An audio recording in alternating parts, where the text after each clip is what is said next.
What's up guys? Ito ang Rift Talk and as usual kasama nyo kaming mga Garena Caster, si Oppa Vulcan, si Arctik, siyempre ako si Cheesto. And pag-uusapan natin ngayon, patch 8.4, isa sa pinakamalalaking patches up to date this year. So, kayong dalawa, ano masasabi nyo dito sa 8.4? Yung mga mages talaga.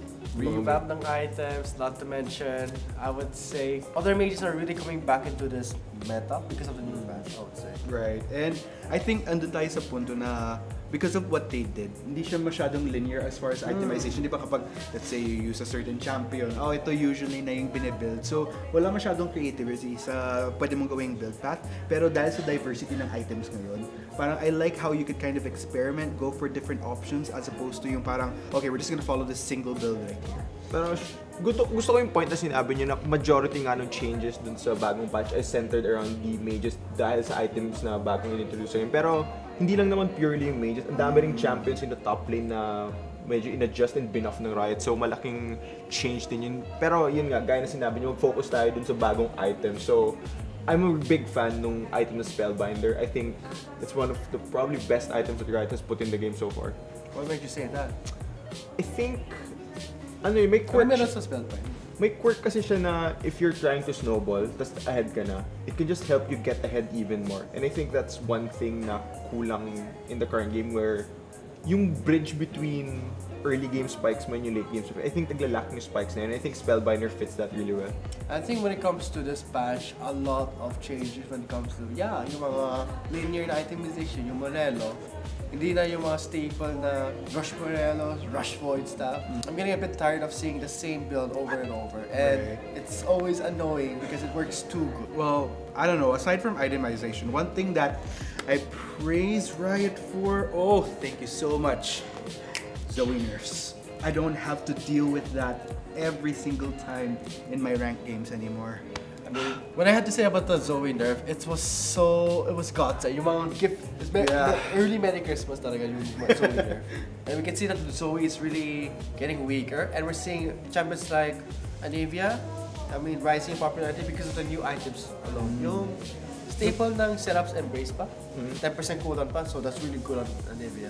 Yeah, not just Anivia, so with the new Seraph change, feeling ko champions such as Ryze, hindi na sila mauubusan ng mana. Parang just constantly spam your abilities. But I also feel bad for all the Zoe mains. She was strong for some part. It's too strong, too annoying. Yeah. She had her fun. Now it's time for her to get hit by the hammer. Yeah, pero we talked about the champions, we talked about it. We discussed our opinions. We did ask the community as well. Nagtanong tayo on Facebook kung sino tingin nila pinakamalalakas na mages on patch 8.4. So, Vulcan, gusto mo simulan? Tingnan mo kasi. Yeah. So let's hear it from our mini LoL professors. Mini LoL professor. Jolian Albino, Rice para sa akin. Very short comment, and that's his opinion. As we said, Rice having a lot of mana pool, may cooldown reduction pa. I think his items got really buffed up. Macmac S. Osares, rework Swain, to be honest, with Spellbound Orb. Actually, I'm yet to play on patch 8.4, so maybe kung na-try na niya to, I think it can be a good item on Swain. Of course, it gives you that movement speed buff and that extra AP as well. I think yung movement speed can really help him get into the middle of fights with his ultimate. Oh, nice input by that guy. What's his name again? Macmac. Yes. Macmac S. Usanes. Really well played. Nice input. Let's go ahead and check out this next comment here from, wow, you guys have really long names. Torontegui Robert. I hope I pronounced that right, man. Please do let me know if I didn't. Ito yung Zoe. Wala! Dati si Zoe, ngayon nerf na. Ano ba ginawa ni Zoe sa inyo? Bakit puro siya? Ang sakit-sakit kasi sa inyo.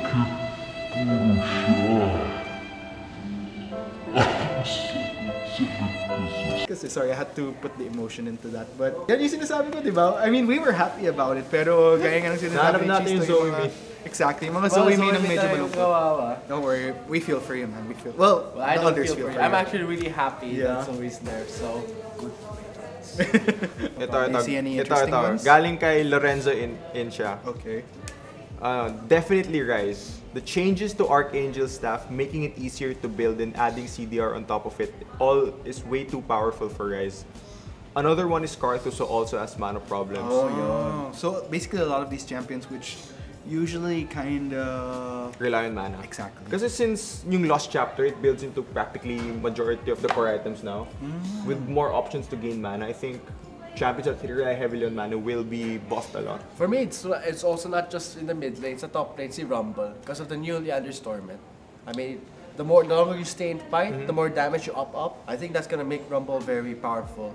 And it won't be a surprise if you see Rumble in the top lane now. So be ready. You better start with the door and shield. Exactly. Oh man. But anyways, we've heard from our players. Let's go ahead and talk about more recent happenings. We had to talk about yung sa LVL finals. Oh, right. For you guys, I hope we had a lot of fun.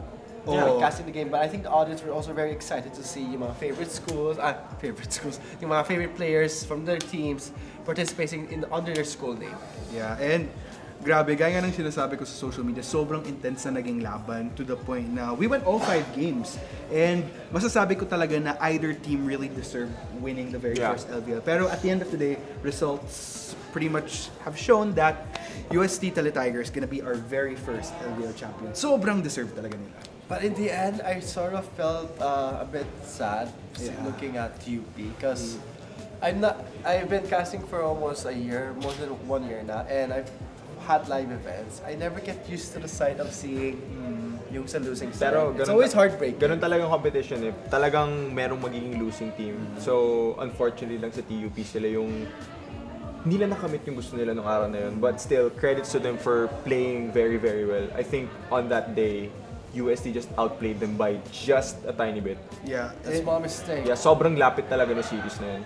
You could see na gustong-gusto talaga nung pareha sa team manalo ng LVL. And what I really like about UST Teletigers kasi is parang sila yung poster boy ko. They pretty much embody what I look for in whether a semi-pro or a pro team na they have players that are really dedicated, they have the proper support staff, and andun din yung support ng administration lab. Plus the fact that you could really see na yung structure nila as far as really building up esports in their school. So, which is why I really thought that UST deserved that win. So shout out to the UST Teletigers. Congratulations again for winning the first LVL championship. Shout out kay Omi, good job man. Good job to his team, and also shout out to TUP, Monstervel Prodigy, for also making it that far. Got close, but let's hope that doesn't stop. Yeah. Okay, so Vulcan, speaking of finals, recently concluded nga yung LVL. Pero yung PGS, malapit na matapos yung kanilang regular season. We're already headed into week 7, I believe. The last week. And it's the last week of PGS, so immediately after mag-conclude ng week 7, playoff stage na yun. So, makakita na naman tayo ng mga best of 5 and who knows, maybe maging mas epic pa to sa mga games ng UST and TUP. And you gotta hand it to for the best teams right now in the PGSC, sila Mineski, tapos and TNC, great improvement. But for TME and other teams, they're stepping up. Yeah. But it's not yet over. Week 7, who knows? All of the standings may change.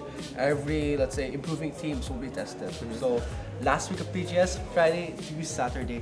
But I really, really love how for sa PGS, naging up talaga yung competition. Oh yeah. And I think it really reflects in, ito yung sinasabi natin on stream parati na sometimes, you might not necessarily be at the top. Pero ang gusto talaga nating makita as caster. And I think, pati yung audience rin natin is yung improvement na, pwedeng medyo shaky pa yung week 1. Pero it's so refreshing to see teams like, for example, Barcix Rage Esports, and Naga Esports na they've struggled within the initial weeks, pero we've seen improvement na, wow, these guys actually might not only make playoffs, but might also potentially, who knows, be contenders. So, syempre, pinag-usapan namin yung PGS. Kung kayo gusto nyo sundan yun, gusto nyo manood, of course, we will be live on Friday at 3 p.m. So, also for Saturday. Also on Saturday. It starts strictly at 3 p.m. So yeah, if you want to watch esports, gusto nyo sundan yung mga teams, kunyari fan kayo na TME, Mineski, ayun, manood kayo this Friday. Fans sa mga TNC. Yeah. Oh yeah. But you know what? I mean, as of this recent PGS, nakita naman talaga natin I mean, have you seen some of the highlight plays that have been posted on sa Medyo maingit. pro games? Yeah. Medyo maingit. But speaking of plays, by the way, saktong-sakto. We've actually got quite a number of entries for this week for one of our favorite segments here on Rift Talk. 500 RPs at stake here. Yung top community plays. Ito na nga, yung top community plays. Get Rekt! Wala nang intro-intro, Yasuo 1 versus 3 outplay agad sa ating unang play sa Get Rekt this week.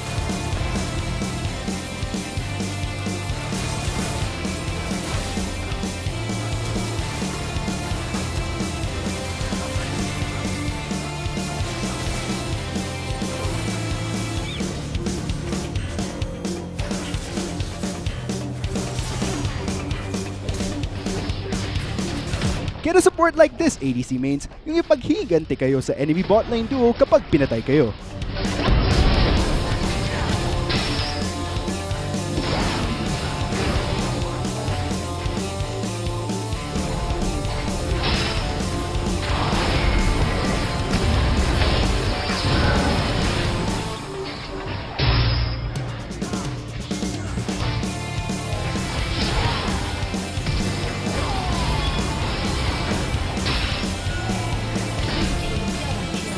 Number 1 rule sa League of Legends ang hindi paghabol kay Singe. Pero siguro dapat nang gawing number 2 rule ang hindi pag-dive kay Nautilus.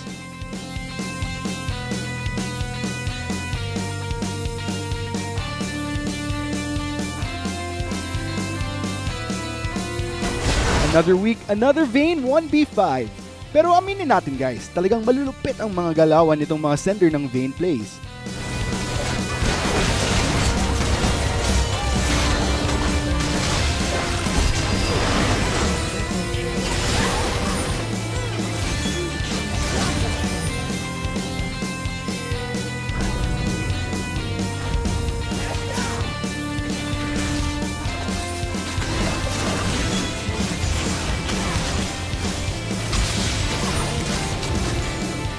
Sa ating huling play this week, mukhang talagang born-out player itong si Astralos as he survives a full Katarina combo with 4 HP plus the kill. So ayun nga, kung ang hanap nyo ay yung best community plays montage dito sa League of Legends, dito ka lang maghahanap dun sa Get Rekt. Pero yun nga, the plays were very, very good. Yeah. Very, very good. I'm gonna say better than, not better. I mean, increasingly we're getting more and more entries, and like that, don't make that stop you from always submitting your entries. Mag-submit lang kayo. Keep submitting entries. If kahit dami yung mag-submit, we're gonna check it out. If it's spam, we're still gonna check it out.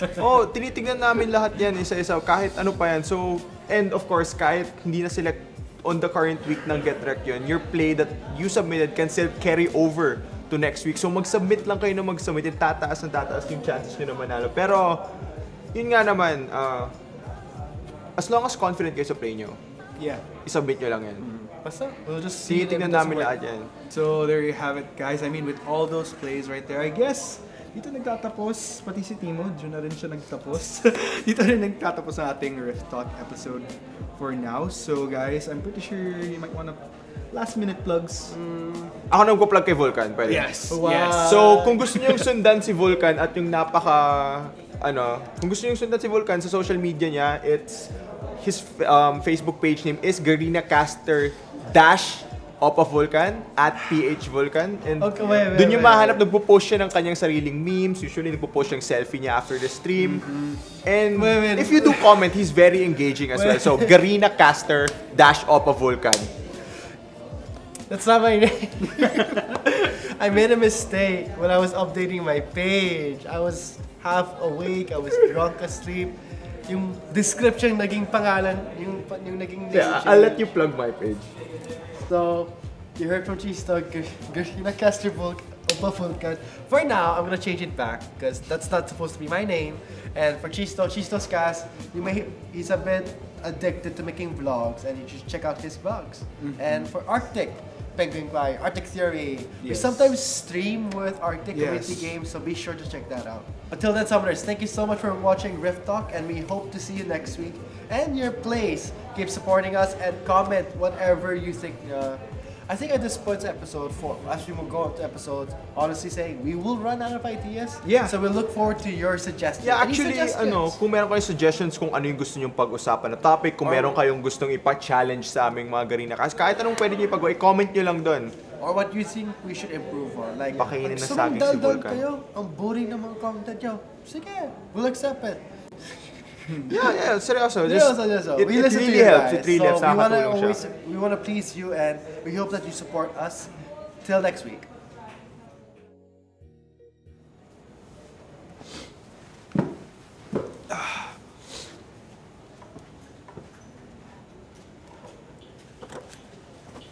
Ay, go.